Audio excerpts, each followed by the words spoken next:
चलिए देखिएगा, प्राचीन भारत के इतिहास में जब हम पूरे भारत के इतिहास को देखते हैं, ठीक है, यानी कि भारत के इतिहास के क्रम को देखते हैं, तो हमें एक बात याद आती है कि हमने जो टॉपिक अभी पढ़ा है, ठीक है, इससे पहले हमने उत्तर भारत का इतिहास पढ़ा है, ठीक है। उत्तर भारत का जब इतिहास पढ़ा तो उत्तर भारत के इतिहास में हमें एक बात समझ में आती है कि जैसे ही महाजनपद काल शुरुआत होता है तो मगध का उत्कर्ष स्टार्ट होता है, ठीक है, यानी कि मौर्य वंश स्थापित होता है, ठीक है। अब जैसे ही मौर्य वंश स्थापित होता है उसके साथ ही विदेशी आक्रमण भी प्रभावित होते हैं, यानी क्षेत्र में विदेशी आक्रमण आना प्रारंभ कर देते हैं, यानी कि पश्चिम उत्तर क्षेत्र से विदेशी आक्रमण प्रारंभ हो जाता है, ठीक है। अब उसी के बाद देखेंगे आप कि जैसे मौर्य काल समाप्त होता है तो मौर्योत्तर काल प्रारंभ होता है, ठीक है। जैसे मौर्योत्तर काल, जैसे छोटे छोटे राजवंश जो है ये मौर्योत्तर काल कहलाते हैं, जैसे कि आप शुंग वंश की बात करते हैं, ठीक है। उसी के अलावा जो है आप कर्ण वंश की बात करते हैं, सातवाहन वंश की बात करते हैं, ये सभी क्या है, मौर्योत्तर काल के राजवंश है, ठीक है।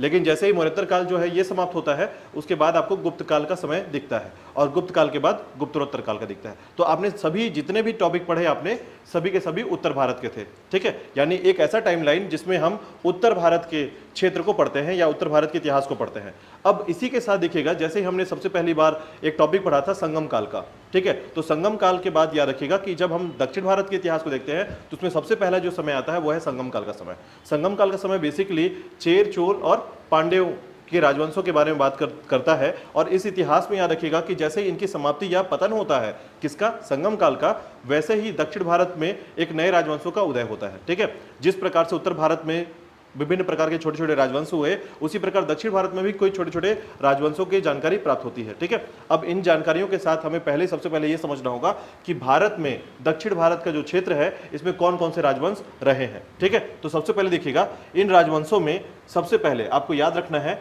ठीक है, इन राजवंशों में कुछ नाम आपको याद कर लेना है। सबसे पहले फोकस करिएगा, नाम आपको याद रहे, ठीक है। देखिए, इतिहास को पढ़ने से पहले आप उसके साक्ष्य और उसके नाम को थोड़ा सा याद रखने की कोशिश करेंगे, ठीक है। और जहां पर भी लगेगा मुझे कि ये क्वेश्चंस बहुत इंपॉर्टेंट है तो मैं आपको बता दूं आज के टॉपिक में आपको 5 से 10 क्वेश्चन ही मिलेंगे, और इस 10 क्वेश्चन को आपको बस फोकस कर लेना है। यदि आपको कुछ भी याद नहीं होता है तो ये 10 क्वेश्चन को फोकस कर लीजिएगा, ठीक है। लेकिन कोशिश कीजिएगा कि इस कहानी के साथ या इस पूरे टॉपिक के साथ आप इसको जोड़ के आगे तक इसको याद रख सकें, ठीक है। तो देखिएगा, सबसे पहले याद रखिएगा कि यदि हम दक्षिण भारत के इतिहास की बात करते हैं तो ये समय क्या है, 500 से 1200 ईस्वी तक का समय हम यहां पर शामिल कर रहे हैं, ठीक है। इसमें कितने राजवंश है, इसमें है आपके 4 राजवंश। कौन कौन से, पल्लव, राष्ट्रकूट, चालुक्य और चोल, ठीक है। चोल, हाँ याद रखिएगा, इसे हम चोल राजवंश कहते हैं, ठीक है। तो पल्लव, राष्ट्रकूट, चालुक्य और चोल, ठीक है। अब यहां पर समझिएगा इनका कहानी कैसा है, मतलब ये कैसे आते हैं। तो देखिएगा, ये जो क्षेत्र है आपका, ठीक है, आपका चेर, चोल और पांड्यों का क्षेत्र है, ठीक है, जिसे हम कहते हैं सामूहिक रूप से संगम काल, ठीक है। तो 100वीं शताब्दी से, यानी 100 शताब्दी से लेकर 300 से 400 शताब्दी के मध्य जो है ये संगम काल का समय रहा है। और संगम काल की समाप्ति के बाद सबसे पहले याद रखिएगा कौन सा राजवंश आया है, पल्लव राजवंश, ठीक है। इसकी राजधानी थी कांची, ठीक है, फिर बाद में इसका नाम रखा है कांचीपुरम, ठीक है। तो याद रखिएगा पल्लव, और पल्लव सबसे पहले यहां पर आया, ठीक है। पल्लव को याद रखिएगा, सबसे पहला राजवंश क्या है, पल्लव का। उसके बाद देखिएगा पल्लव के राजवंश के बाद जो है यहां पर दूसरा राजवंश जो आता है वो है आपका वातापी या बादामी के चालुक्य, याद रखिएगा, ठीक है। ये दूसरे नंबर पर राजवंश है, याद रखिएगा, ठीक है। तो दूसरे नंबर पे जो राजवंश आते हैं वो कौन है, आपके चालुक्य राजवंश, ठीक है, चालुक्य राजवंश। अब चालुक्य राजवंश के बाद याद रखिएगा कि चालुक्य राजवंश के बाद यहां पर आप ध्यान देंगे तो एक और आपको मिलेगा पूर्वी चालुक्य, जिनको कहा जाता है वेंगी के चालुक्य। ये तीसरे नंबर पे राजवंश यहां पर स्थापित होते हैं, ठीक है। तो पहला राजवंश क्या है, पल्लव राजवंश, इनके बाद आता है चालुक्य, ठीक है। और कौन से चालुक्य हैं ये, वादामी, ठीक है। ये वादामी या वातापी दोनों नाम से याद रखिए, कभी आपके कंफ्यूजन ना हो तो आप याद रखेंगे इसे वादामी भी कहते हैं और वातापी भी कहते हैं, ठीक है। वादामी या वातापी के चालुक्य कहलाएंगे, ठीक है। तीसरे नंबर पे देखिएगा वेंगी के चालुक्य। ये वेंगी चालुक्य कौन है, तो पुलकेशिन द्वितीय के बारे में आपने यहां पर पढ़ा था, ठीक है, कि पुलकेशिन द्वितीय जो है ऐहोल अभिलेख से जानकारी मिलती है, हर्षवर्धन को हराया था इसने, ठीक है। तो देखिएगा पुलकेशिन द्वितीय जो है इसका भाई है विष्णुवर्धन, ठीक है। तो इसने क्या किया था, जब अपने साम्राज्य का विस्तार किया पूर्व की तरफ, तो ये जो है कृष्णा नदी के आसपास के जो क्षेत्र हैं, ठीक है, कृष्णा नदी का जो आसपास का क्षेत्र है उस क्षेत्र को जीत लेता है और अपने साम्राज्य का विस्तार कर लेता है। ठीक है, साम्राज्य का विस्तार करता है तो अपने भाई को विष्णुवर्धन को यहाँ ये चालुक्य का क्षेत्र देता है, मतलब इस क्षेत्र को देता है, और इस तरीके से वेंगी के चालुक्य जो है स्थापित हो जाते हैं। ठीक है, विक्रमादित्य, विनयादित्य, ठीक है, विजयादित्य, ये सभी राजवंश आपके यहाँ पर मिलेंगे। ठीक है, उसके अलावा देखिएगा इसके बाद जो है यहाँ पर राष्ट्रकूट का शासन आता है, यानी राष्ट्रकूट के द्वारा जो है इनको समाप्त करके राष्ट्रकूट आ जाते हैं। ठीक है, और राष्ट्रकूट के बाद जो है ये चौथे नंबर पर राष्ट्रकूट आता है, और इसके बाद जो है पश्चिमी कल्याणी चालुक्य, याद रखिएगा इनको पश्चिमी चालुक्य या कल्याणी चालुक्य के नाम से जाना जाता है। ठीक है, इस तरीके से याद रखिएगा कि 4 राजवंश है। ठीक है, कैसे आए तो देखिएगा, सबसे पहले कौन सा वंश आया है, पल्लव वंश। ठीक है, पल्लव, देखिए याद रखिएगा हमने इससे पहले जो पढ़ा है वो पहलव है, पार्थिया। ठीक है, पार्थियन थे, आपने पढ़ा है पहले, जो कि विदेशी आक्रमण था। ठीक है, तो विदेशी आक्रमण को आपको यहां पर याद रखना है, वो पहलव हैं, पार्थिया हैं, और यहां पर ये जो है ये पल्लव है। ठीक है, कांची इसका राजधानी है, आप अलग से याद रखेंगे। और ये क्षेत्र क्या है, तो क्षेत्र में याद रखिएगा कि कृष्णा और कावेरी नदी के मध्य का क्षेत्र है। पल्लव राजवंश जो है ये कहां पर है, आपकी कृष्णा नदी और कावेरी नदी के मध्य है।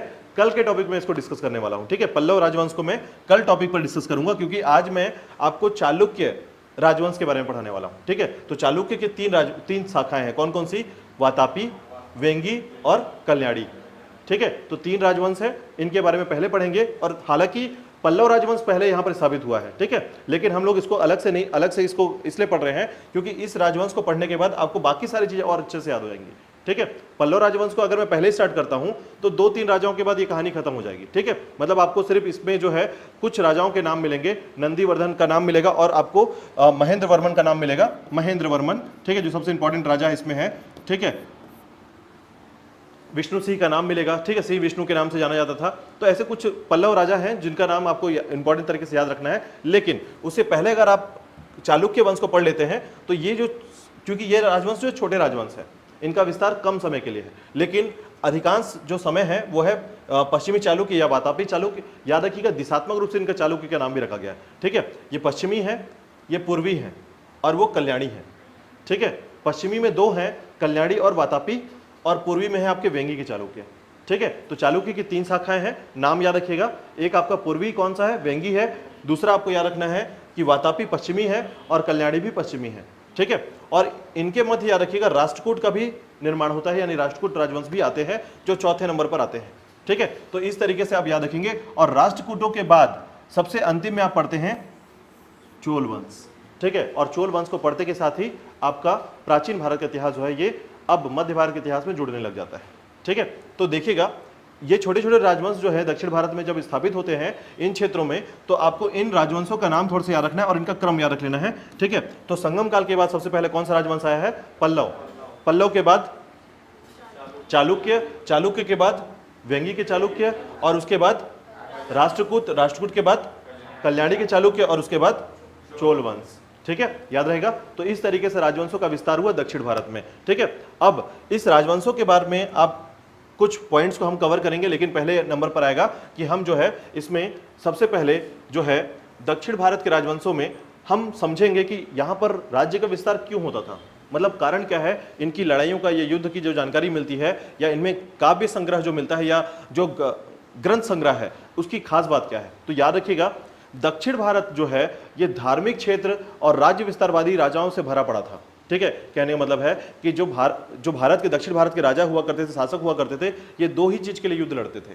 ठीक है, एक पहला जो राज्य का विस्तार करने के लिए, यानी क्षेत्र का विस्तार करने के लिए, और दूसरा धार्मिकता के लिए। ठीक है, जैसे कोई शैव धर्म वाला राजा है और कोई विष्णु धर्म वाला राजा है या वैष्णव धर्म वाला राजा है, तो ये हमेशा एक दूसरे के धार्मिक रूप से लड़ते थे कि वैष्णव धर्म को मानने वाले राजा जो है शैव धर्म वाले को हराने की कोशिश करते थे, और शैव धर्म वाले क्या करते थे, वैष्णव धर्म को हराने की कोशिश करते थे। तो याद रखिएगा युद्ध के 2 मुख्य कारण जो दक्षिण भारत का है वो है धार्मिकता विस्तार, ठीक है, धार्मिक क्षेत्र का विस्तार, और साथ ही साथ अपने राज्य का विस्तार। ठीक है, तो यहाँ पर राजा जो होते थे वो हमेशा इसी बात पर ज्यादा फोकस करते थे या ध्यान केंद्रित करते थे कि यहाँ पर आपको धार्मिकता में जो ये मंदिर नजर आएंगे, ठीक है, यहां पर मुख्य तौर पर एक बात याद रखिएगा। देखिए, हालांकि अभी आगे जो कुछ टॉपिक पढ़ेंगे आप, उसमें बहुत सारी चीजें पढ़ने वाले हैं। तो देखिए, अगर मैं भारत का मैप एक बनाऊं, चलिए इसको यहां पर से हटाते हैं, थोड़ा सा आगे की तरफ चलते हैं।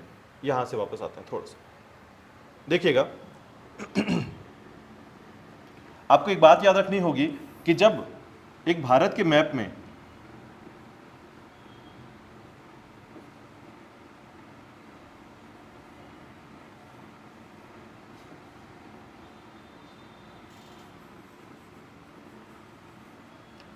इसमें एक बात याद रखिएगा कि जो दक्षिण भारत के शासक हुए हैं, ठीक है, इनकी धार्मिकता कैसे रही है और ये निर्माण कैसे कार्य करते हैं, ठीक है। तो यहां पर आपको याद रखना होगा कि ये होता है आपका उत्तर भारत, ये होता है आपका दक्षिण भारत, ये मध्य भारत, ठीक है, याद रखेंगे। तो उत्तर भारत में जो भी निर्माण होगा उसका जो शैली होगा वो होगा नागर शैली का, ठीक है। नागर शैली मतलब मंदिरों का निर्माण जो है किस शैली में होती थी, नागर शैली के हिसाब से होती थी। मतलब यहां पर आपको गुंबद नजर आएंगे कुछ इस तरीके वाले, ठीक है, मंदिर ऐसे गुंबद वाले होंगे, ठीक है। और अधिकांश गुंबद के साथ साथ जो है यहां पर फ्रंट द्वार नहीं होता था, यानी कि प्रवेश द्वार। देखिएगा हमारे मंदिरों में प्रवेश द्वार नहीं होता है, ठीक है। बाहर ऐसा नहीं कि ऐसा एक डिजाइन से, ये डिजाइन जो है ये बाद में बनना स्टार्ट हुआ है, ऐसा नहीं मिलता था, प्रवेश द्वार नहीं मिलता था हमको, ठीक है। मंदिर जो है सीधे आप दरवाजा खोले और मंदिर में घुस गए सीधे, और सीधे आप प्रांगण में पहुंच चुके हैं, ठीक है। और उसके बाद जो है मंदिरों का निर्माण जो होता था वो नागर शैली का है, मतलब नागर शैली की अपनी विशेषता होती है, ठीक है। और दक्षिण भारत में जो शैली रहेगी याद रखिएगा वो है द्रविड़ शैली। यहां पर आपको दिखेगा कि जब भगवान की प्रवेश द्वार में आप प्रवेश करते हैं, यानी कि मंदिर में प्रवेश करते हैं, तो पहले ही भगवान आपको रास्ते में मिल जाएंगे, ठीक है। यानी प्रवेश द्वार में ही 300 भगवान पूरे फ्रंट पर रहेंगे। उसके बाद अंदर जाएंगे तो पहले उनके क्या करते हैं, इनका जो गुंबद होता है कुछ इस आकृति का होता है,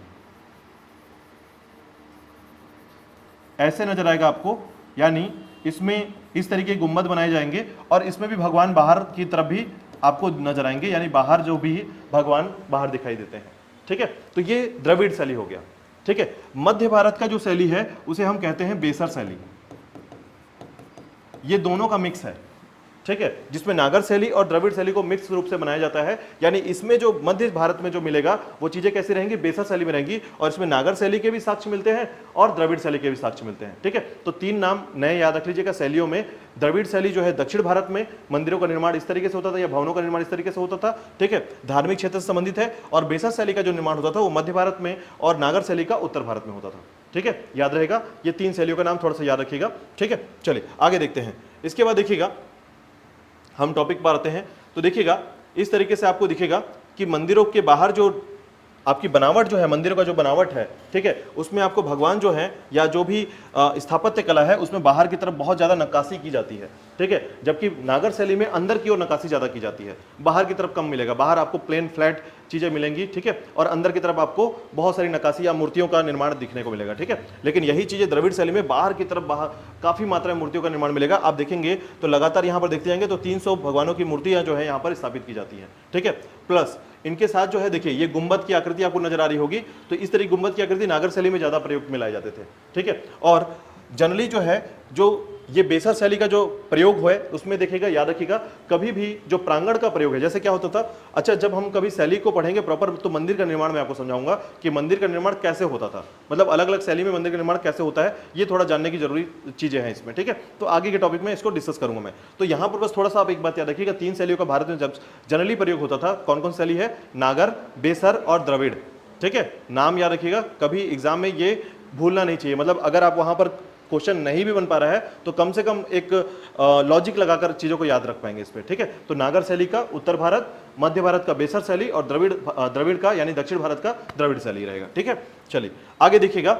अब यहाँ पर थोड़ा सा एक बात याद रखेंगे कि आपका 6वीं शताब्दी के समय में, ठीक है, 6वीं शताब्दी के समय में बादामी या वातापी के चालुक्य का जो स्थापना है या फिर इस क्षेत्र में जो स्थापित किया जाता है उसमें आप एक बात याद रखेंगे। देखिए यहां पर आपको एक बात याद रखनी है कि इस समय का जो दौर है, ठीक है, 543 से 757 ईस्वी का समय है। यहां पर आपको एक बात याद रखना है कि जो एक अभिलेख का नाम याद रखेंगे, अभिलेख है महाकूट,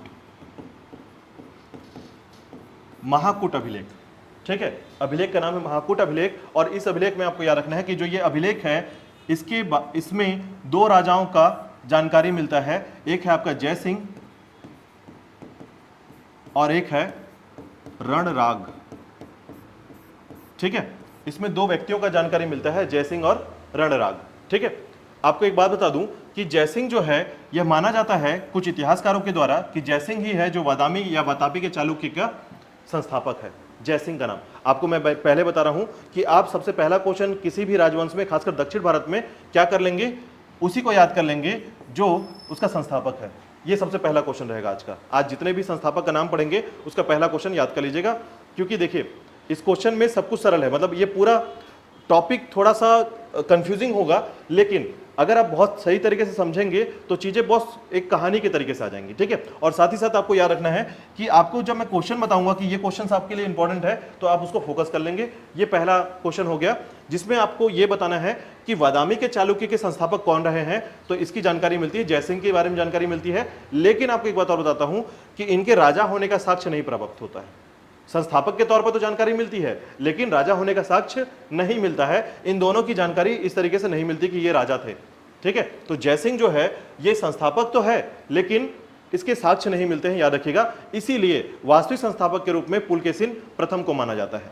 ठीक है, तो ये दो बातें याद रखिएगा, जिसमें आपको याद रखना है कि बादामी के चालुक्य जो है सबसे पहले चालुक्य वंश के संस्थापक है, जिसमें जयसिंह का नाम आता है। और जयसिंह जो है इसमें महाकूट अभिलेख में इसकी जानकारी मिलती है, लेकिन इसके राजा होने का साक्ष्य नहीं मिलता है। ठीक है, हाँ याद रखिएगा। छोटी छोटी बातें हैं, यही छोटी बातें अगर आपको आगे चलकर बहुत काम आएगी, याद रखिएगा। तो देखिएगा यहाँ पर आप इसको याद रखेंगे तो देखिएगा सबसे पहले इनके अगर वंश वृक्ष को देखा जाए, इसे हम वंश वृक्ष कहते हैं। आपको पता होगा हमारे यहाँ बहुत ज़्यादा फेमस है ये शब्द वंश वृक्ष। ठीक है, जिसमें आपको याद रखना है कि जो है पूरा का पूरा जो साम्राज्य है वो कैसे स्थापित हुआ, शासक कौन कौन रहे हैं। इसमें आपको याद रखना है कि जैसे जयसिंह प्रथम जो है इसमें संस्थापक कहा जाता है, लेकिन आपको याद रखना है कि पुलकेशिन प्रथम को भी इसमें संस्थापक माना जाता है। ठीक है, क्योंकि इन दोनों के साक्ष्य जो हैं ये नहीं मिलते हैं राजा बनने के। ठीक है, तो राजा होने के साक्ष्य नहीं मिले हैं। ठीक है, उसके अलावा याद रखिएगा, अब यहां पर देखिएगा, इसके बाद देखिएगा पुलकेशिन प्रथम के दो बेटे हुए, कृतिवर्मन और मंगलेश। ठीक है, कृतिवर्मन जो हैं और मंगलेश जो हैं ये दोनों शासक बनते हैं, और अंततः जो है याद रखिएगा यहां से कृतिवर्मन का जो पुत्र है पुलकेशिन द्वितीय, जिसकी जानकारी मिलती है ऐहोल अभिलेख से, उसके बारे में साक्ष्य प्राप्त होता है। ठीक है, अब जब ये साक्ष्य प्राप्त होता है तो याद रखिएगा जब ये पूर्वी क्षेत्र में अपने राज्य का विस्तार कर रहा था पुलकेशिन द्वितीय, ठीक है याद रखिएगा, तो उसने पूर्वी क्षेत्र में अपना राज्य का विस्तार किया। तो राज्य का विस्तार करने के बाद पूर्वी क्षेत्र को किसको दे दिया, विष्णुवर्धन को, और विष्णुवर्धन को देने के कारण वेंगी के चालुक्य वंश का प्रारंभ हो जाता है। ठीक है, तो देखिए यहां पर दो ही क्वेश्चन बना है। पहला क्वेश्चन ये कि आपको याद रखना है जयसिंह का नाम, और दूसरा याद रखना है पुलकेशिन प्रथम का नाम, और दूसरा याद रखना है पुलकेशिन द्वितीय का नाम। बाकी आपको कुछ याद नहीं करना है। और इसके बाद फिर याद करना है विष्णुवर्धन का तीसरा क्वेश्चन। मतलब यहां पर आपका तीसरा क्वेश्चन यही वैल्यू करेगा कि वेंगी के चालुक्य संस्थापक कौन है, विष्णुवर्धन। ठीक है, तो तीन क्वेश्चन आपको यहां पर याद करना है। पहला क्वेश्चन रहेगा वातापी के चालुक्य जयसिंह, ठीक है, और पुलकेशिन प्रथम भी इसको संस्थापक के तौर पर देखा जाता है, और सबसे शक्तिशाली राजा के तौर पर पुलकेशिन द्वितीय को माना जाता है, जिसने पूर्वोत्तर क्षेत्र में, ठीक है, पूर्व क्षेत्र में राज्य का विस्तार किया, और उस राज्य को किसको दे दिया, अपने भाई को विष्णुवर्धन को दे दिया, और इसने क्या किया, वेंगी के चालुक्य की स्थापना की, और इस तरीके से संस्थापक बन गया। ठीक है, देखिए कितनी छोटी सी कहानी है, बस इसी को आपको समझना है। अब इसी के बारे में डिटेल करेंगे। हाँ बोलिए। हाँ, ये दोनों भाई हैं। ठीक है, मतलब ये जो दोनों हैं ये भाई हैं। ठीक है, लेकिन करीब के भाई नहीं है। भाई का मतलब ऐसा नहीं कि हमेशा भाई आपको यह दिखेगा कि यहां से दोनों एक लकीर पे गए हैं तो ही भाई होंगे। ठीक है, भाई का मतलब ये है कि इसी वंश से ये इसका भाई है। ठीक है, तो याद रख लीजिएगा कि विष्णुवर्धन जो है इसको पूर्व क्षेत्र को दे दिया गया, किसके द्वारा, पुलकेशिन द्वितीय के द्वारा, और इस तरीके से इसने वेंगी वंश का संस्थापना किया। ठीक है, स्थापक किया, और इस तरीके से वेंगी चालुक्य जो है ये बनकर आते हैं यहाँ पर। ठीक है, यहाँ तक क्लियर हो गया। अब देखिएगा यहाँ से क्या होता है कि पुलकेशिन द्वितीय की मृत्यु हो जाती है। ठीक है, यहीं से कहानी खत्म हो जाएगी, किसकी, आपके वातामी के या बादामी के चालुक्य की। ठीक है, जैसे यहां पर आपको याद रखना है कि पल्लव वंश के द्वारा, ठीक है, पल्लव वंश के द्वारा पुलकेशिन द्वितीय को हरा दिया जाता है। ठीक है, हर्षवर्धन को किसने हराया था, पुलकेशिन द्वितीय ने हराया था। पुलकेशिन द्वितीय को पल्लव वंश ने हरा दिया था। ठीक है, तो याद रखिएगा इस तरीके से जो है पुलकेशिन द्वितीय जो है समाप्त हो जाता है, और अंततः फिर वेंगी वंश जो है प्रारंभ हो जाता है। ठीक है, देखिएगा आगे। इसके बाद देखिएगा, अब देखिएगा वेंगी वंश के जो संस्थापक हैं उनके बारे में थोड़ी सी नाम याद रखिएगा, यानी कि विष्णुवर्धन के जो उत्तराधिकारी हुए उनका क्रम है ये। ठीक है, तो विक्रमादित्य, विषादित्य, विजयादित्य, विक्रमादित्य द्वितीय और कीर्तिवर्मन द्वितीय। ठीक है, ये सभी कौन है? ये सभी हैं जो वेंगी चालुक्य वंश के संस्थापक हैं, यानी उसके उत्तराधिकारी कहलाते हैं। ठीक है, उत्तराधिकारी के तौर पे। हालांकि आपको बता दूं, वेंगी वंश में आपको कुछ भी याद नहीं करना है, यानी वेंगी वंश से आपको सिर्फ एक ही बात याद रखना है कि वेंगी वंश के संस्थापक कौन है। आपको याद रखना है कि विष्णुवर्धन। ठीक है, एक क्वेश्चन बस इतना ही याद रखिएगा। और विष्णुवर्धन कौन है? पुलकेशिन द्वितीय का भाई है। ठीक है, इस तरीके से याद रखिएगा। और पुलकेशिन द्वितीय ने राज्य विस्तार की नीति के द्वारा जो है पूर्व क्षेत्र को जीतकर विष्णुवर्धन को वो साम्राज्य दे दिया था, और इस तरीके से वेंगी वंश जो है स्थापित हो गया। ठीक है, याद रखिएगा। अब इसके बाद देखिएगा कि यहां पर वेंगी के चालुक्य के बाद थोड़ा सा याद रखेंगे आप कि वेंगी के जो चालुक्य हैं, ठीक है, यहां पर आपको याद रखना है कि विष्णुवर्धन जो है इसका संस्थापक है, और ये क्षेत्र कौन सा है? आंध्र प्रदेश। मतलब वेंगी के चालुक्य का विस्तार कहां पर है? आंध्र प्रदेश में, यानी गोदावरी नदी के तटीय क्षेत्रों पर इसका विस्तार है। ठीक है, वेंगी के चालुक्य कहां है? आंध्र प्रदेश में है। ठीक है, और वातापी के चालुक्य कहां है? तो याद रखिएगा कोंकण तट क्षेत्र में। ठीक है, यानी कि आपकी कर्नाटक क्षेत्र के आसपास वाला क्षेत्र है जो। ठीक है, तो वादामी के चालुक्य जो है महाराष्ट्र का दक्षिणी क्षेत्र और कर्नाटक के क्षेत्र में इनका विस्तार है, और वेंगी के चालुक्य का विस्तार कहां पर है? आंध्र प्रदेश के क्षेत्र में है। ठीक है, चलिए अब आगे इनके बारे में थोड़ा डिटेल पढ़ते हैं। देखिएगा, अब यहां पर आप समझेंगे जो भी कहानी मेरे से सुना है आपने पहले, अब वही चीज आप रिपीट में पढ़ रहे हैं। ठीक है, तो देखिएगा, इसमें वादामी या वातापी के चालुक्य जो है 543 से 757 ईस्वी तक का इनका समय रहा है। इसमें याद रखिएगा चालुक्यों की 3 शाखाएं थी। वादामी के चालुक्य जो कि मूल चालुक्य कहलाते हैं। याद रखिएगा, पूछा जाता है क्वेश्चन कि मूल चालुक्य कौन थे, तो याद रखिएगा हाँ, वातामी या वादाबी के जो चालुक्य हैं, ठीक है, वादामी या वातापी के जो चालुक्य हैं ये मूल चालुक्य कहलाते हैं, क्योंकि इन्हीं के बाद जो है सारे वंश जो है स्थापित हुए हैं। ठीक है, उसके बाद वेंगी के चालुक्य जो है पूर्वी चालुक्य कहलाते हैं, और कल्याणी के चालुक्य जो है पश्चिमी चालुक्य कहलाते हैं। ठीक है, याद रहेगा। चलिए आगे देखिएगा, इसके बाद चालुक्य वंश में, इसमें याद रखिएगा, अब यहीं पर आपको नाम याद रखना है। वादामी के चालुक्य वंश के संस्थापक पुलकेशिन प्रथम का नाम का व्यक्ति था। ठीक है, लेकिन मैं आपको बता दूं कि आपको ऐसे याद रखना है कि पुलकेशिन प्रथम जो है इसका नामकरण मिलता है महाकूट अभिलेख से, लेकिन इनमें 2 शासकों का अभिलेख भी मिलता है, जयसिंह और रणराग का। तो जयसिंह जो है इसे भी संस्थापक माना जाता है। हो सकता है ऐसा हुआ हो, ऐसा मान के चलिएगा कि चूंकि देखिए इतिहास है, और इतिहास जो है मैंने पहले ही बताया आपको, अगर इतिहास के साक्ष्य नहीं मिलते तो वो कहानी होती है।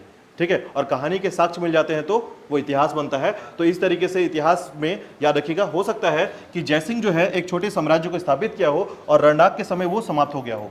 ठीक है, पुनः जो है आगे चलकर पुलकेशिन ने इसे स्थापित करते हुए एक बड़े संस्थापक के तौर पर इसमें काम किया हो। ठीक है, तो इसीलिए 2-2 बार जो है वादामी चालुक्य में 2 संस्थापक के तौर पर नाम आता है। इसलिए कुछ इतिहासकार इसे जयसिंह के द्वारा स्थापित मानते हैं, और कुछ इतिहासकार इसे पुलकेशिन प्रथम के द्वारा मानते हैं। अब आपको कंफ्यूजन होगा तो आप क्या करेंगे, तो याद रखिएगा आपको टिक करना है जयसिंह को। ठीक है, तो जयसिंह जय बोलकर, ठीक है, तो याद रखिएगा। तो अब 2 शासकों का जो अभिलेख मिलता है ये किससे मिलता है? महाकूट अभिलेख से मिलता है।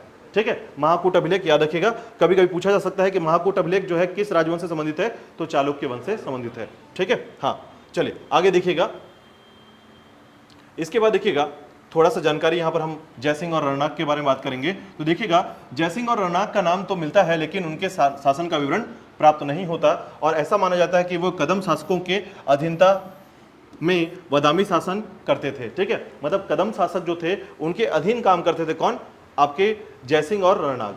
ठीक है, इसीलिए इनके शासन की जानकारी नहीं मिलती है। ठीक है, इसीलिए याद रखिएगा कि जो कदम शासक थे या उन्हीं के अंतर्गत जो है ये अधीनता में स्वीकार कर लिया था, और उनके द्वारा जो है आपका चालुक्य वंश का स्थापना होता है, और ये जो है कदम शासकों के अधीनता के अंतर्गत कार्यरत थे या फिर शासन करते थे। ठीक है, इसीलिए इनके साक्ष्य की जानकारी नहीं मिलती है। ठीक है, तो यहां पर आपको याद रखना है कदम शासक जो हैं इनके अधीन काम करने के कारण इनके साक्ष्य नहीं मिल रहे हैं। ठीक है, चलिए आगे देखिएगा। इसके बाद अब यहां पर थोड़ा सा याद रखिएगा, देखिए अब इसके समय में कभी कभी यही पूछ लिया जाता है कि किसके समकालीन कौन से शासक है। ठीक है, याद रखिएगा समकालीन बारे में क्वेश्चन बहुत ज्यादा पूछा जाता है। ठीक है, कि कौन किसका समकालीन है। समकालीन का मतलब उत्तर में कौन चल रहा है, दक्षिण में कौन चल रहा है, और उसके दक्षिण में कौन चल रहा है। ठीक है, तो देखिए चालुक्य जो है ये वर्तमान में पश्चिम के चालुक्य हैं, जो कि आप कहते हैं इनको वादामी के चालुक्य या वातापी के चालुक्य। ठीक है, तो देखिएगा उत्तर में किसका राज है इस समय? हर्षवर्धन का साम्राज्य है, वर्धन साम्राज्य है। ठीक है, और दक्षिण में आपने पढ़ा है पल्लव इससे पहले आए थे, तो पल्लव पहले रहेंगे। ठीक है, मैंने बताया पल्लव पहले आए हैं, तो पल्लव की तो जानकारी मिलेगी दक्षिण में। तो मध्य क्षेत्र में हो गया किसका हिस्सा? चालुक्य का। तो चालुक्य के राजवंश के समय याद रखिएगा उत्तर में हर्षवर्धन का साम्राज्य है या वर्धन साम्राज्य है और दक्षिण में पल्लव का साम्राज्य है। ठीक है, तो ये आपके दिमाग में फोकस करने के लिए है। यदि आपसे लॉजिकल क्वेश्चन पूछा जाता है कि पुलकेशिन द्वितीय के समय जो है उत्तर में किसका शासन था या कौन किसका समकालीन था, ये आप याद रखेंगे। ठीक है, ये छोटे छोटे फैक्ट है, आपको याद करना पड़ेगा इसको। ठीक है, इसके बाद देखिएगा, अब देखिएगा यहां पर जो जानकारी मिलती है उसके अनुसार जो है पुलकेशिन प्रथम के बारे में जानकारी मिलती है। पुलकेशिन का अर्थ होता है महान शेर। ठीक है, पुलकेशिन ने बादामी में एक किला बनवाया था और उपाधि ली थी सत्राश्रम। ठीक है, ये सत्राश्रय है रणविक्रम, पृथ्वी वल्लभ या श्री वल्लभ। ठीक है, आपको याद करने की जरूरत नहीं पड़ेगी इसमें, बस आप याद रखेंगे कि संस्थापक के तौर पर जयसिंह के बाद जो नाम आता है वो पुलकेशिन प्रथम का नाम आता है। ठीक है, और पुलकेशिन का अर्थ क्या होता है? महान शेर। ठीक है, चलिए आगे देखिएगा इस पे। अब देखिए इन्होंने जो यज्ञ करवाया था उस पर आपको याद रखना है, उसमें यज्ञ है अश्वमेध यज्ञ और वाजपेयी यज्ञ। ठीक है, अश्वमेध यज्ञ और वाजपेयी यज्ञ। और उसके बाद याद रखिएगा इसके दो पुत्र थे, कृतिवर्मन प्रथम और मंगलेश। ठीक है, दोनों की महत्ता बहुत इंपॉर्टेंट नहीं है। आपको बता दूं कि आप पूरे राजवंशों में सिर्फ एक दो व्यक्ति को नाम याद रखेंगे, पुलकेशिन द्वितीय को याद रखना है बस। आप अगर इतना याद कर पाते हैं तो चालुक्य जो है आपके लिए सफल हो जाएगा। ठीक है, तो चलिए देखिएगा इसके बाद कृतिवर्मन प्रथम जो आता है 566 से, ठीक है, यानी 566 से 597 597 ईस्वी तक। ठीक है, इसका शासन रहा है, यानी 6वीं शताब्दी में। पुलकेशिन के बाद उसका पुत्र जो है कृतिवर्मन गद्दी पर बैठा और इसने बनवासी के कदम, कोंकण के मौर्य, बेल्लारी के कर्नूल क्षेत्र के नलवंशी शासकों को पराजित किया और उसके राज्यों को जीत लिया था। ठीक है, तो इसका जो एक काम है, जो छोटे छोटे राजवंश थे इस समय में, छोटे छोटे सामंती जो राजवंश थे उनको जीत लिया था। तो बनवासी के कदम, ठीक है, बनवासी क्षेत्र के कदम शासक, कोंकण के मौर्य शासक और बेल्लारी के कर्नूल क्षेत्र को जीता था, याद रखिएगा। ठीक है, तो पुलकेशिन प्रथम का जो क्षेत्र है ये क्षेत्र विस्तार का कार्य है। मैंने आपको बताया है कि इस समय जो राजा रहेंगे, ठीक है, दक्षिण भारत के, वो सिर्फ दो ही चीजों के लिए लड़ते हैं, एक क्षेत्र के विस्तार के लिए और दूसरा धार्मिक स्थापित करने के लिए या धर्म स्थापित करने के लिए। ठीक है, यानी वैष्णव धर्म के लोग जो है आपके शैव धर्म को पसंद नहीं करते थे और शैव धर्म के लोग जो है वैष्णव धर्म को पसंद नहीं करते थे। इसलिए मैंने पहले भी आपको कहानी बताई है कि कुछ राजवंशों में ऐसा हुआ है कि यदि एक ऐसा समय समझिएगा, मान लीजिए ये कोई राजवंश है और यहाँ पर वैष्णव धर्म को बहुत ज़्यादा माना जाता है, ठीक है, और यहाँ पर बाहरी आक्रमण हुआ या भारत में कोई अन्य राजवंश है जो कि शैव धर्म को मानता है, तो शैव धर्म वाला अगर इस क्षेत्र को जीत लिया तो ऐसे पूरे व्यक्ति को मार दिया जाता था जिसके द्वारा जो है वैष्णव धर्म को माना जाता था। ठीक है, यानी वैष्णव धर्म को मानने के लिए, यानी विष्णु जी को जो मानते थे, उपासक थे जो, उनको सभी को मार दिया जाता था और चौराहे पर मार दिया जाता था। मतलब ऐसी क्रूरता दिखाई जाती थी धार्मिकता के लिए। और इस पर बहुत सारी मूवीज भी बनाई गई है, आपने देखा होगा कि वैष्णव धर्म के लोग जो है ये शैव धर्म को पसंद नहीं करते थे और शैव धर्म के लोग जो है वैष्णव धर्म को पसंद नहीं करते थे। और इसमें आपको बता दूं, हमेशा जो पलड़ा भारी होता था वो शैव धर्म का होता था, क्योंकि जो अघोरी होते थे या जो उपासक होते थे ये खतरनाक दिखते थे। ठीक है, और साथ ही साथ इनकी जो अवस्थाएं हैं, मतलब ये अपने धर्म को मानने के हिसाब से अपने आप को आग तक लगा सकते थे। ठीक है, और वहीं आपको वैष्णव धर्म के उपासक जो दिखेंगे आपको, ये शांति प्रिय थोड़े दिखेंगे आपको। ठीक है, और इसमें देखिएगा इसके बारे में जानकारी भी मिलेगी आपको कि कुछ राजवंशों के क्षेत्र में जब राजा हार जाता था, वैष्णव धर्म का राजा हार जाता था, तो उसको जो है समुद्र में बांधकर, ठीक है, छोड़ दिया जाता था और वो वहीं पर मर जाता, दफन हो जाता था समुद्र में ही। ठीक है, तो ये माना जाता है, जनरली देखेंगे आप कि विष्णु जी की बड़ी बड़ी मूर्तियां होती थी। ठीक है, उन मूर्तियों में जितने लोग जो है विष्णु धर्म को मानते थे सभी को जंजीर से बांध करके समुद्र में छोड़ दिया जाता था। ठीक है, और इस तरीके से उनका अवसान हो जाता था। ठीक है, इस तरीके से बहुत सारी क्रूरता दिखने को मिली है, धार्मिकता क्रूरता जो है आपको देखने को मिलेगी। ठीक है, दक्षिण भारत में। चलिए आगे देखिएगा इसमें तो याद रखिएगा, ठीक है, पुलकेशिन प्रथम के समय जो है राज्य का थोड़ा विस्तार हुआ था, लेकिन ये बहुत ज्यादा इंपॉर्टेंट नहीं है। जहां पर जो सबसे ज्यादा इंपॉर्टेंट होगा उस पर मैं फोकस करूंगा। ठीक है, देखिएगा तो महाकूट अभिलेख में बहुस्वर्ण अग्निस्टोम, ठीक है, यज्ञ करने वाला कहा गया है। और याद रखिएगा उपाधि लिया था इसने पुरु का, जिसमें रण पराक्रम सत्याश्रय जो है इसकी जानकारी मिलती है। इसके मृत्यु के समय इसके तीनों पुत्र जो है नाबालिग थे, अतः मंगलेश जो है राजगद्दी पर बैठा था।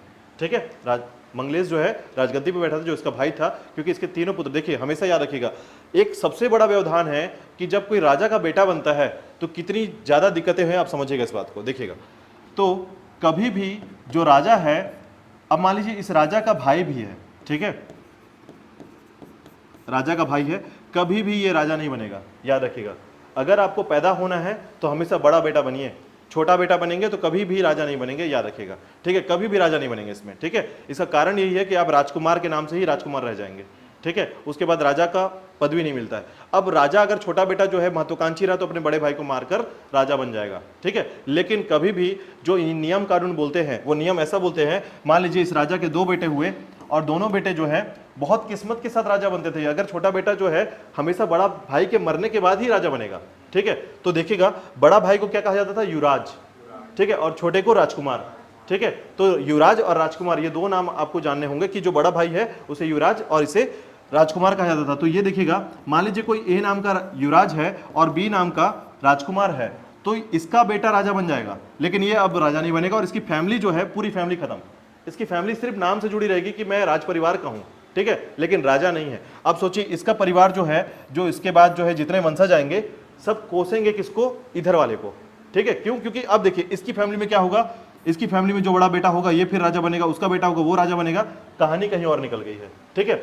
यदि ये बहुत दयालु है तो थोड़ा हिस्सा देकर इसको भी राजा का कहीं का घोषित कर देगा, ठीक है, या गवर्नर या राज्यपाल बना देगा, ठीक है। लेकिन कभी भी ऐसा बहुत कम हुआ है जिसमें आपको सिर्फ यहीं पर चालुक्य वंश मिलेगा कि 2 अपने भाई को साम्राज्य देकर राजा बनाया गया है, ठीक है। ऐसे बहुत कम चीजों पर मिलेगा, इसलिए थोड़ा सा फोकस कीजिएगा, ठीक है। तो देखिएगा यहां पर क्या हुआ था, इसकी मृत्यु के समय जो है इसके तीनों पुत्र जो है नाबालिग थे, अतः जो है क्या होता है, मंगलेश जो है यानी उसका जो भाई है राजा बन जाता है, ठीक है। लेकिन अब देखिए इसका जो पुत्र होगा वो राजा नहीं बनेगा, वापस ट्रांसफर हो जाएगा राजा किसके पास, यानी कृतिवर्मन, जो कृतिवर्मन है उसका बेटा जो है फिर से वापस राजा बनेगा, ठीक है। तो ये थोड़ा सा याद रखिएगा, देखिएगा कृतिवर्मन जो है राजा बनता है यहां पर, ठीक है। अब देखिएगा इसकी जानकारी कहां से मिलती है, तो याद रखिएगा नुनेर दानपत्र से यहां पर जानकारी मिलती है। नुनेर दानपत्र जो है इसके अनुसार याद रखिएगा कलचुरी शासक बुद्धराज, अभी आप कलचुरी शासक के बारे में बहुत बार पढ़ने वाले हैं, ठीक है। तो हालांकि आपके दिमाग में रहेगा कि बुद्धराज जो है ये भी कलचुरी शासक है, जबलपुर के क्षेत्र में निवास था, ठीक है। तो कलचुरी शासक बुद्धराज पर आक्रमण किया तथा उसने कोंकण क्षेत्र की राजधानी देवती द्वीप यानी गोवा, तो गोवा का पुराना नाम क्या था, देवती द्वीप, याद रखिएगा गोवा का पुराना नाम है देवती द्वीप, ठीक है, पर अधिकार कर लिया। मंगलेश ने अंतिम रूप में कदमों का उन्मूलन किया था, ठीक है, और वैष्णव धर्म का धर्मानुयायी था ये, यानी वैष्णव धर्म को मानने वाला था ये, ठीक है। उसके अलावा जो है परम भागवत, जब वैष्णव धर्म को मानेगा तो हमेशा याद रखिएगा उसका उपाधि होगा परम भागवत का, भागवत मतलब होता है वैष्णव धर्म, एक कोरिलेशन है, याद रखिएगा। इसने बादामी में गुहा मंदिर का निर्माण कराया था और याद रखिएगा जिसका आरंभ कीर्तिवर्मन ने किया था, ठीक है। तो विष्णु मंदिर है, याद रखिएगा, बहुत इंपॉर्टेंट है, याद रखिएगा। बादामी में विष्णु मंदिर का निर्माण कराया था, कीर्तिवर्मन ने इसका शुरुआत किया था और इसे पूरा किसने किया है, मंगलेश ने किया है, ठीक है, याद रखिएगा। इसके बाद देखिए कीर्तिवर्मन के बाद जो है, अब मंगलेश के बाद जो है पुलकेशिन द्वितीय जो है अब यहाँ पर शासक बनेगा और यहीं पर आपको पूरा ध्यान आकर्षित कर लेना है इस पे, क्योंकि इस पे जितने क्वेश्चन हैं वो यहीं पर हैं सबके सब, ठीक है। तो देखिएगा यहाँ पर देखिएगा कि पुलकेशिन द्वितीय जो है ये प्रथम का पौत्र था, यानी पुलकेशिन प्रथम का पोता है ये, ठीक है। और याद रखिएगा कीर्तिवर्मन का प्रथम नाबालिग पुत्र है, ठीक है। बादामी के चालुक्य वंश का चौथा सर्वाधिक शक्तिशाली और प्रसिद्ध शासक रहा है और इसने सत्याश्रय और पृथ्वी वल्लभ महाराज की उपाधि धारण की थी। आपको बस यहाँ पर एक बात याद रखनी है कि पुलकेशिन द्वितीय जो है ये सबसे शक्तिशाली शासक रहा है चालुक्य वंश का या बादामी चालुक्य का, ठीक है। अब इसके बारे में 2 बातें आपको याद रखनी है। पहला, इसके साक्ष्य क्या मिलते हैं, तो याद रखिएगा एहोल प्रशस्ति लेख, याद रखिएगा एहोल अभिलेख या एहोल प्रशस्ति अभिलेख जो है इसका साक्ष्य है और बहुत सारी जानकारियां इससे मिलती हैं, चाहे वो हर्षवर्धन को हराने की जानकारी हो और खुद के पराजय की जानकारी हो, सभी कुछ इसमें मिलते हैं, ठीक है। इसमें देखिएगा, इसमें आपको एक बात याद रखनी है, रवि कृति द्वारा रचित प्रशस्ति गुण वर्णन, ठीक है, यानी एहोल अभिलेख किसने लिखा है, रवि कृति। आज का जो क्वेश्चन अगर आप याद रखेंगे तो उसको सबसे इंपॉर्टेंट मान के चलेंगे, रवि कृति ने एहोल प्रशस्ति, जैसे आप पढ़ते हैं प्रयाग प्रशस्ति किसने लिखा है तो आप बोलते हैं हरिश्चंद्र ने लिखा है, ठीक है। उसी प्रकार जो है एहोल अभिलेख की रचना किसने की थी, रवि कृति ने की थी, ठीक है। तो रवि कृति जो है याद रखिएगा एहोल अभिलेख के रचनाकार, ठीक है। इसके बाद देखिएगा पुलकेशिन द्वितीय तथा मंगलेश के मध्य जो है गृह कलह के अवसर का वर्णन मिलता है। तो देखिए अपने चाचा के बारे में मैंने अभी आपको बताया कि राजपाट जो है जल्दी से कोई छोड़ता नहीं है, ठीक है। तो पुलकेशिन द्वितीय को लगा कि मेरे चाचा जो है अब बूढ़े हो चुके हैं, यानी कि अब मुझे शासन को दे देना चाहिए, बिकॉज मैं नाबालिग था इसलिए मंगलेश को शासन मिला था। तो अब ये थोड़ा बड़ा होने लगा तो इसके दिमाग में आने लगा, हालांकि देखिए राजपाट को चलाने से ज़्यादा जो होता है घर के दूसरे लोग जो है कान भरना चालू करते हैं, ठीक है।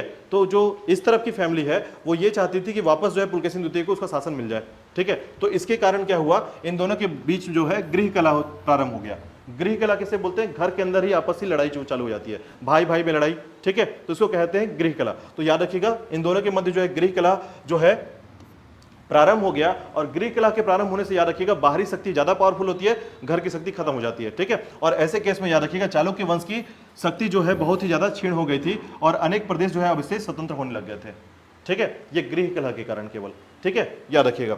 अब देखिएगा इसी के बाद पुलकेशिन द्वितीय का जो समय है, ऐसी स्थिति देख पुलकेशिन द्वितीय ने अपने चाचा की हत्या कर दी और यहां पर चाचा हो गए, ठीक है। तो याद रखिएगा चाचा की हत्या कर दी और गद्दी पर बैठ गया, ठीक है। तो जनरली मैंने जो पूरी कहानी आपको समझाई थी वो कहानी जो है इसी तरीके से चलती है, ठीक है। कभी भी राजगद्दी कोई जल्दी छोड़ेगा नहीं, याद रखिएगा, ठीक है।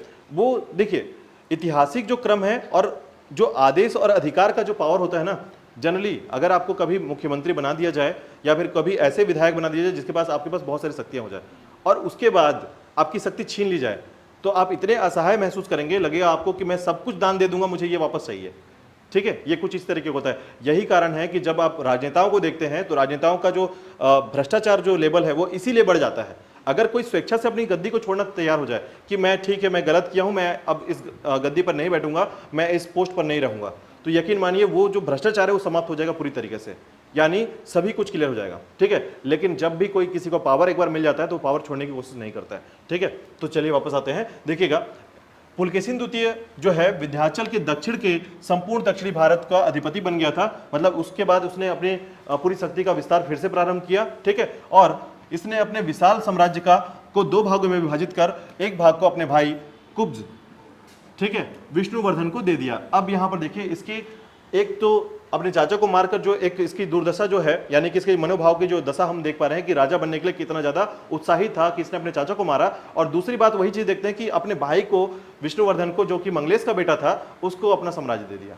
तो ये 2 चीजें इसके देखने को मिलती है कि पुलकेशिन द्वितीय जो है एक तरफ जो है हत्या करके अपना शासन छीना है और दूसरी तरफ जो है विष्णुवर्धन को वेंगी का चालुक्य बना देता है, यानी कि वहां पर आपका आंध्र प्रदेश का क्षेत्र जो है ये दे देता है, ठीक है। तो याद रखिएगा विष्णुवर्धन जो है, अब देखिएगा यह नवगठित वेंगी का चालुक्य जो है राज्य कहलाता है। तो यहां पर याद रखिएगा वेंगी का चालुक्य जो है इसके संस्थापक कौन हुआ है? विष्णुवर्धन, ठीक है। तो पहला क्वेश्चन आपने पढ़ लिया है। दूसरा क्वेश्चन आप यहां पर याद रखेंगे कि वेंगी के चालुक्य जो है कौन है, इतना को आपको याद रखना है और इसकी राजधानी याद कर लेनी है, वो है आपका आंध्र प्रदेश, ठीक है, आंध्र प्रदेश, ठीक है। इसके बाद देखिएगा यहां पर जो थोड़ा सा आपका क्वेश्चन इंपॉर्टेंट है वो ये है, आप इसको याद रखेंगे, आपका 4th से लेकर 5th जो इंपॉर्टेंट क्वेश्चन है कि समकालीन पुलकेशिन द्वितीय का जो समकालीन था वो कौन है। तो याद रखिएगा हर्षवर्धन जो है ये पुष्यवती वंश का आपने पहले पढ़ा है अभी, ठीक है। तो याद रखिएगा हर्षवर्धन जो है ये पुलकेशिन द्वितीय का समकालीन है और एहोल अभिलेख से जानकारी मिलती है कि नर्मदा तट के क्षेत्र पर इनका जब युद्ध हुआ तो उस युद्ध में जो है हर्षवर्धन हार जाता है, ठीक है। और इस तरीके से हर्षवर्धन जो है अपने उत्तर भारत के क्षेत्र में सीमित हो जाता है और पुलकेशिन द्वितीय जो है अब अपने विस्तार के साथ यानी नर्मदा के तटीय क्षेत्र तक इसका विस्तार लगातार रहता है। लेकिन अब यहीं पर देखिएगा कि पुलकेशिन द्वितीय तो जो विजय प्राप्त कर लिया हर्षवर्धन के साथ, लेकिन अब यहाँ पर एक घटना और घटती है कि पल्लव चालुक्य संघर्ष का सूत्रपात होता है और इसी के शासनकाल में प्रारंभ होता है। यानी कि याद रखिएगा कि जो पल्लव थे, ठीक है, पुलकेशिन द्वितीय के समय जो है इसी समय जो है इनके मध्य जो है अब लड़ाई जो है प्रारंभ होगा, यानी संघर्ष प्रारंभ होगा। और पल्लव वंश का शासक इस समय कौन था? महेंद्र वर्मन था, याद रखिएगा, ठीक है। अब देखिएगा पुलकेशिन द्वितीय ने कांची पर आक्रमण किया तथा उनके अनेक उत्तरी प्रांत को अधिकार में ले लिया था, ठीक है। तो पुलकेशिन द्वितीय ने पल्लव के जब दोनों के मध्य संघर्ष हुआ, उस संघर्ष के मध्य याद रखिएगा पुलकेशिन द्वितीय ने कांची क्षेत्र याद है, मैंने बताया था आपको कि पल्लव के राजधानी थी और उसके कुछ क्षेत्र को ये जीत लिया था, ठीक है। यानी कि अब ये पल्लव के अंतर्गत अधिकृत कर रहा है, उनकी जमीन को अधिग्रहण कर रहा है, ठीक है, जीत रहा है, अधिकार में ला रहा है। तो याद रखिएगा यहां पर देखिए आपको 2 बातें याद रखनी है। देखिए पहला बात ये कि समकालीन जो है हर्षवर्धन का रहा है और इसने पुलकेशिन द्वितीय ने हर्षवर्धन को हराया था, पुष्यवती वंश का था, ठीक है। और दूसरा याद रखिएगा इसी समय जो है पल्लव के साथ इसका संघर्ष प्रारंभ होगा और इसने क्या किया, पल्लव पर आक्रमण किया और उसके राजधानी के कुछ क्षेत्र को जीत लिया है, ठीक है। समकालीन मतलब हम इसे क्या कहते हैं, हाँ, मतलब जैसे टाइमलाइन में दोनों टाइमलाइन जो बराबर हैं, जैसे उत्तर की तरफ जो है वो राजा है अभी हर्षवर्धन, तो दक्षिण की तरफ ये राजा है पुलकेशिन द्वितीय, ठीक है। इसको हम कहते हैं सेम टाइम में, ठीक है। तो सेम टाइम में आपका जो समकालीन जो है सेम टाइम कहलाता है कि एक ही टाइम लाइन में उत्तर की तरफ जो है हर्षवर्धन शासन कर रहा है और आपका पुलकेशिन दक्षिण की तरफ कर रहा है। ठीक है, चलिए देखिएगा आगे। अब इसी के बाद देखिएगा यहां पर थोड़ी एक जानकारी और मिलती है, याद रखिएगा।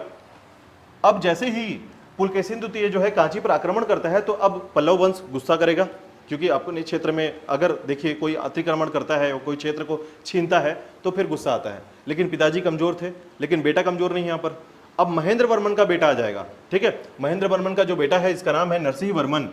ठीक है, तो नरसिंह वर्मन जो है अब याद रखिएगा पुलकेशिन द्वितीय को हराकर इसका बदला ले लेगा। ठीक है, और इस तरीके से बादामी जो चालुक्य है वो समाप्ति के आकार पे आ जाते हैं। ठीक है, तो यहाँ पर याद रखिएगा कि कैसे प्रतिशोध वाला भावना जो है जागृत होगा और उस तरीके से एक व्यक्ति जो है दूसरे के क्षेत्र को जीत कर और दूसरे व्यक्ति का बेटा जो है अब अपने पहले युद्ध का वर्णन जो करता है या प्रतिशोध का बदला लेता है, वो दोनों चीजें यहाँ पर देखने को मिलती है। ठीक है, समझिएगा। तो देखिएगा पुलकेशिन द्वितीय ने क्या किया था, पुनः कांची पर आक्रमण किया था। ठीक है, परंतु इस समय जो है महेंद्र वर्मन का पुत्र जो है नरसिंह वर्मन द्वितीय जो है अब शासक रहेगा और यहाँ शासन कर रहा है। ठीक है, उसने अपने पिता के अपमान का बदला लिया और पुलकेशिन द्वितीय को बुरी तरह पराजित कर दिया। ठीक है, तो याद रखिएगा पुलकेशिन द्वितीय जो है अब यहाँ पर समाप्त हो जाता है। तो आपको ये जानकारी कहाँ से मिल रही है, ऐहोल अभिलेख से मिल रही है, याद रखिएगा। देखिए ऐहोल अभिलेख से आपको दो क्रम याद रख लेना है। पहला कि पुलकेशिन द्वितीय जो है और हर्षवर्धन का जो लड़ाई हुआ उसमें हर्षवर्धन हार गया था।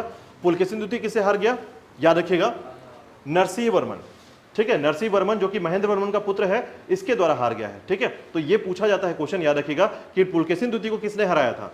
ठीक है, तो नरसिंह वर्मन ने हराया था। देखिए नाम मैंने बताया कि इतिहास में केवल नाम ही याद कर लेंगे तो ये बहुत इंपॉर्टेंट होगा कि आप नाम कम से कम याद कर लें। ठीक है, तो नाम कम से कम याद कर लीजिएगा, नाम ही सबसे ज्यादा इंपॉर्टेंट है यहां पर। ठीक है,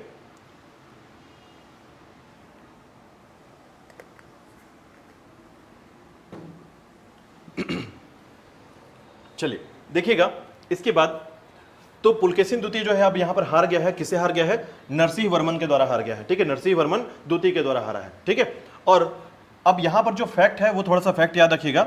यहां पर क्वेश्चन पूछा जाता है, जैसे आपको याद होगा कि मैंने बताया था हर्षवर्धन के दरबार में कौन आया था, वेनसान आया था। ठीक है, तो वेनसान के साथ एक बात याद रखिएगा, जब वेनसांग इस कड़ी में आ रहा था, ठीक है, तो लगभग वेनसांग जो है दक्षिण भारत भी पहुंचा था। ठीक है, दक्षिण भारत में वो कांची तक पहुंचा था, यानी पल्लव राजवंश के साथ पहुंचा था। तो यदि आपको याद करना है तो दो बात याद रखिएगा, पल्लव के साथ आक्रमण हुआ है। ठीक है, पुलकेशिन द्वितीय का, पुलकेशिन द्वितीय जो है अब किससे लड़ा है, नरसिंह वर्मन से, द्वितीय से। तो ये जब गुजरता है तो पुलकेशिन द्वितीय के दरबार में भी जाता है और कांची में भी जाता है। ठीक है, तो कांची में भी जाता है तो याद रखिएगा कि पुलकेशिन द्वितीय के दरबार में वेनसांग जो है 641 ईस्वी में आया था। ठीक है, तो 641 में कहां पहुंचा है, पुलकेशिन द्वितीय के दरबार में पहुंचा है। साथ ही साथ ये कांची भी जाएगा किसके दरबार में, नरसिंह वर्मन के। ठीक है, तो नरसिंह वर्मन यानी आपको याद रखना है कि दो व्यक्ति का नाम याद रखना है कि पुलकेशिन द्वितीय के दरबार में पहुंचा और उसके बाद पल्लव के दरबार में भी आएगा, यानी नरसिंह वर्मन के दरबार में भी जाता है। ठीक है, तो वेनसांग जो है अभी तीन लोगों का नाम आपको याद रखना है। पूछा जाता है कि वेनसांग जो है निम्न में से किस राज्य शासन में नहीं गया था, तो याद रखिएगा पहले तो गया ही याद रख लीजिएगा, हर्षवर्धन में गया था। ठीक है, पुलकेशिन द्वितीय में गया था और नरसिंह वर्मन में गया था। ठीक है, तो इस तरीके से इनके दरबार में ये गया हुआ था। इसको कारण क्या था इसके जाने का, तो ये इसने सुना था कि दक्षिण भारत में धर्म का जो विस्तार है, ठीक है, ये अभिन्न अंग था किसी राज्य शासन के लिए। ठीक है, जैसे देखिए उत्तर भारत में कोई भी राजा जो था वो राजा बनता था, उसके बाद धर्म को अपनाता था, यानी धर्म को बदलते रहता था या कुछ भी धर्म के बारे में बहुत ज्यादा सीरियस नहीं था। ठीक है, लेकिन दक्षिण भारत के लोग जो थे ये धर्म को लेकर लड़ाई कर लेते थे। ठीक है, एक दूसरे को मार देते थे धर्म के कारण। ठीक है, तो इसके कारण वेनसांग जो है ये सुनकर दक्षिण भारत की तरफ चलता है, बोलता है धर्म को इतना ज्यादा मानने वाले जो प्रगाढ़ लोग हैं वो एक्चुअल में है कौन लोग। ठीक है, तो ये पहुंचता है कहां पर, पुलकेशिन द्वितीय के दरबार में और साथ ही साथ नरसिंह वर्मन के दरबार में भी जाता है। ठीक है, याद रखिएगा। अब देखिएगा इसके बाद अब यहां से शुरुआत होता है किसका, वेंगी के चालुक्य का। ठीक है, बस आपको यहां पर सिर्फ नाम याद कर लेना है कि वेंगी के चालुक्य के संस्थापक कौन है, याद रखिएगा विष्णुवर्धन। ठीक है, विष्णुवर्धन याद रखिएगा। ठीक है, तो अब इसमें जो है उत्तर जिससे आपने बादामी के चालुक्य पढ़ा, इसमें जो 5 क्वेश्चन बने हैं वही 5 क्वेश्चन आपको याद कर लेने हैं। ठीक है, रवि कीर्ति का नाम याद रख लीजिएगा, रवि कीर्ति जो है ऐहोल अभिलेख के रचयिता है। ठीक है, हाँ चलिए वापस आते हैं। देखिएगा तो तो विष्णुवर्धन जो है ये है संस्थापक किसका, वेंगी के चालुक्य का। और साथ ही साथ याद रखिएगा इसने राजधानी जो है गोदावरी और कृष्णा नदी के मध्य यानी कि आंध्र प्रदेश के क्षेत्र में स्थापित किया था, ठीक है। और इसके साथ देखिएगा इसमें जो है विक्रमादित्य प्रथम जब इसके शासक के तौर पर यहां पर याद रखेंगे तो इसमें सबसे पहला जो शासक है विष्णुवर्धन है। और उसके बाद देखिएगा 13 वर्षों तक राजनीतिक व्यवधान के बाद विक्रमादित्य प्रथम जो है शासक बना था, ठीक है। तो अब जो है विक्रमादित्य जो है प्रथम बार में जो शासक बनेगा जो कि 13 साल के बाद बनता है, ठीक है। अब इसके बाद देखिएगा इसने अपने भाई जय सिंह जिसने उसका हमेशा साथ दिया को लाट का गवर्नर बना दिया और जिससे दक्षिणी चालुक्य का उदय हुआ, ठीक है। तो दक्षिणी चालुक्य के नाम पर देखिएगा दक्षिणी चालुक्य की वैल्यू होगी तो ये अब नया चालुक्य आएगा। लेकिन अभी फिलहाल याद रखिएगा कि जो वेंगी के चालुक्य हैं, ठीक है, जो वेंगी के चालुक्य हैं इस चालुक्य का जो विस्तार होगा ये उत्तर से दक्षिण की तरफ हो जाएगा। यानी अब जो है देखिए ये है आपका वातापी का चालुक्य, ये है आपका वेंगी का चालुक्य और ये है आपका कल्याणी का चालुक्य, ठीक है। तो ये जो है इस तरीके से अपने क्षेत्र का विस्तार करता है। तो दक्षिण चालुक्य जो है इस तरीके से दक्षिणी की तरफ जो है अब लाट का जो क्षेत्र है यानी कि आंध्र प्रदेश के जो दक्षिणी क्षेत्र है उस क्षेत्र को कहा जाता था लाट, ठीक है, लाट क्षेत्र। तो यहीं का गवर्नर बनाता है किसको, जय सिंह को। ये अपने भाई को, विक्रमादित्य का भाई था कौन, जय सिंह, और जय सिंह को लाट का गवर्नर बना दिया गया था। बस ये एक फैक्ट है, केवल फैक्ट है, याद रखिएगा, ठीक है। बहुत ज्यादा आपको फोकस नहीं करना है, वेंगी के चालुक्य से क्वेश्चन नहीं आते हैं, ठीक है, जनरली नहीं आते हैं। लेकिन यदि आप याद रखेंगे तो बस एक बात याद रखिएगा कि विष्णुवर्धन जो है ये जो है आपका वेंगी के चालुक्य संस्थापक है, ठीक है। हाँ, और यहीं पर याद रखिएगा उसके बाद विक्रमादित्य आता है 655 से 680 ईस्वी तक इसका शासन रहा है, ठीक है। और इसी के समय जो है दक्षिणी चालुक्य के नाम पर एक नया क्षेत्र का विस्तार होता है, दक्षिणी चालुक्य के नाम पर, ठीक है। अब देखिएगा इसके बाद आता है विनयादित्य, ठीक है, सभी इसी प्रकार के नाम मिलेंगे आपको।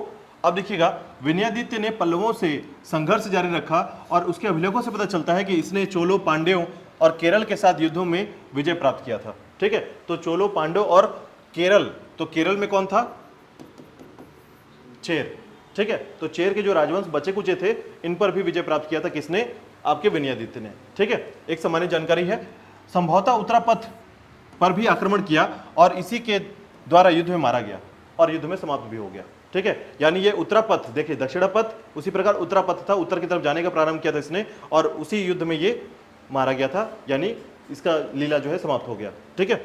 अब देखिएगा, अब इसके बाद देखिएगा नाम आता है विजयादित्य और इसने देखिएगा इसका शासनकाल सबसे लंबा था। अगर आप दूसरे नंबर पे क्वेश्चन याद रखेंगे तो इसको याद रख सकते हैं कि पूछा जाता है कि वेंगी के चालुक्य में सबसे लंबा शासनकाल किसका रहा है, तो आपके विजयादित्य का रहा है, ठीक है। याद रखिएगा 696 से 733 यानी लगभग 40 वर्ष के आसपास जो है, ठीक है, 37 वर्ष के आसपास इसका शासन रहा है। कोई भी राजा 12 से 15 साल से ज्यादा शासन नहीं कर पाता था, ठीक है। दुश्मन इतने सारे थे उस समय और साथ ही साथ जो है आसपास के जो अतिक्रमण था वो लगातार बढ़ता चला जा रहा था। इसलिए ये जो थोड़ा सा इंपॉर्टेंट होता है, याद रखिएगा विजयादित्य ने कांची पर आक्रमण किया था तथा वहां के शासक परमेश्वर वर्मन द्वितीय से पर्याप्त धन वसूला था, ठीक है। उसने पदकल में एक शिव मंदिर का निर्माण कराया था, ठीक है, पदकल में एक शिव मंदिर का निर्माण कराया था। इसको थोड़ा सा याद रखिएगा, पदकल में शिव मंदिर का निर्माण कराना, ठीक है। विजयादित्य ने शिव मंदिर का निर्माण कराया था, यानी आप समझिए कि इससे पहले जो वंशज थे वो वैष्णव धर्म को मानते थे, अब ये शिव मंदिर का निर्माण करा रहे हैं, मतलब अब ये शैव भक्त आ गए हैं, ठीक है। हाँ, ऐसे याद रखिएगा, ठीक है। तो वेंगी के जो चालुक्य हैं यहाँ पर आपको शैव मंदिर का निर्माण आपको मिलेगा, ठीक है। और उसके बाद देखिएगा विक्रमादित्य द्वितीय आता है और याद रखिएगा इसने गंग सामंत सिरी पुरुष की सहायता से पल्लव नरेश नंदी वर्मन को पराजित किया और कांची कोंड की उपाधि धारण की। इसको याद रखिएगा, कांची कोंड किसे कहते हैं, तो देखिए कांची जो पल्लव की राजधानी थी, ठीक है, तो कांची को समाप्त करने वाले कांची कोंड, ठीक है, याद रखिएगा। जैसे वातापी कोंड, जब वातापी को समाप्त करेंगे तो वातापी कोंड कहलाएंगे। तो पुलकेशिन द्वितीय जो है, ठीक है, पुलकेशिन द्वितीय जो है जब खत्म होता है, याद रखिएगा नरसिंह वर्मन, अभी नरसिंह वर्मन के बारे में पढ़ा आपने द्वितीय के बारे में, तो नरसिंह वर्मन ने पुलकेशिन द्वितीय को हराया था। तो नरसिंह वर्मन जब आप पल्लव पढ़ेंगे तो पता चलेगा आपको नरसिंह वर्मन जो है वातापी कोंड की उपाधि धारण करेगा, ठीक है। क्यों? क्योंकि उसने वातापी साम्राज्य को खत्म किया था, ठीक है, याद रखिएगा।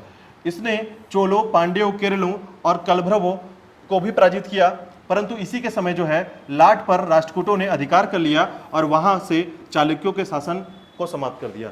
अब देखिए राष्ट्रकूट आ जाएंगे यहाँ पर, ठीक है। अब धीरे से जो है यहाँ पर राष्ट्रकूट का जो स्थान है अब ये स्टार्ट होगा, यानी यहाँ पर राष्ट्रकूट वंश जो है स्थापित होने लगते हैं। ठीक है, इसीलिए मैंने बताया था कि पहले पल्लव, फिर उसके बाद चालुक्य, वातापी के चालुक्य, फिर वेंगी के चालुक्य, और उसके बाद राष्ट्रकूट का शासन आ जाता है। ठीक है, अब देखिएगा इसके बाद विक्रमादित्य द्वितीय के समय जो है यहाँ पर जो जानकारी मिलती है वो है इनकी प्रथम पत्नी लोक महादेवी, जो कि लोकेश्वर मंदिर का निर्माण कराती हैं, लोकेश्वर नाथ मंदिर का निर्माण कराती हैं।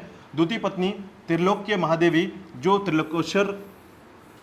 त्रिलोकेश्वर मंदिर का निर्माण कराती हैं। ठीक है, तो दो मंदिरों का निर्माण मैं आपको बता रहा हूं।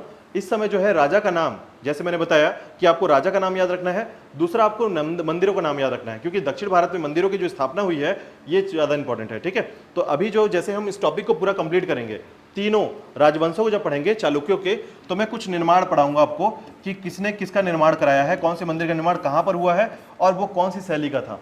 ठीक है, बस उतना को फोकस कर लीजिएगा कि मंदिरों के निर्माण का और राजाओं के क्रम का निर्माण का। ठीक है, यानी राजा जो है किस तरीके से शासन किए उसको थोड़ा सा याद कर लीजिएगा। ठीक है, अब देखिएगा इसके बाद कृतिवर्मन द्वितीय का जो समय रहा है उसको थोड़ा सा देखिएगा। चालुक्य पल्लव के साथ लगातार संघर्ष के कारण इनकी शक्ति क्षीण हो गई और चालुक्यों के एक सामंत दंती दुर्ग ने चालुक्य के उत्तरी भाग पर अधिकार कर लिया और राष्ट्रकूट वंश की स्थापना कर दी। और ये याद रखिएगा, राष्ट्रकूट वंश की स्थापना किसने की है? दंती दुर्ग ने। ठीक है, याद रहेगा, दंती दुर्ग का नाम याद रखिएगा, इसने राष्ट्रकूट वंश को स्थापित किया है। ठीक है, जयसिंह ने स्थापित किया है चालुक्य वंश के वातापी को। ठीक है, विष्णु वर्धन ने किसको स्थापित किया है? वेंगी के चालुक्य को। ठीक है, और दंती दुर्ग ने किसको स्थापित किया है? राष्ट्रकूट वंश को। इस तरीके से सुमेलित करने में क्वेश्चन पूछा जाता है, एक तरफ वंश का नाम रहेगा, एक तरफ आपके शासक रहेंगे जो कि स्थापित करने वाले शासक रहेंगे। ठीक है, चलिए इसके आगे देखिएगा, यहां से प्रारंभ होता है आपका पश्चिमी कल्याणी के चालुक्य। ठीक है, अब इनके बारे में थोड़ी कहानी को समझेंगे। जब राष्ट्रकूट समाप्त होंगे तो कौन आएगा? कल्याणी वंश आएगा। ठीक है, ये राष्ट्रकूट को समाप्त करने के बाद आते हैं। ठीक है, मतलब समझिए अपने बदला को, अपने वंश को वापस जीवित करते हैं। ठीक है, तो इन्हें कहा जाता है कल्याणी के चालुक्य।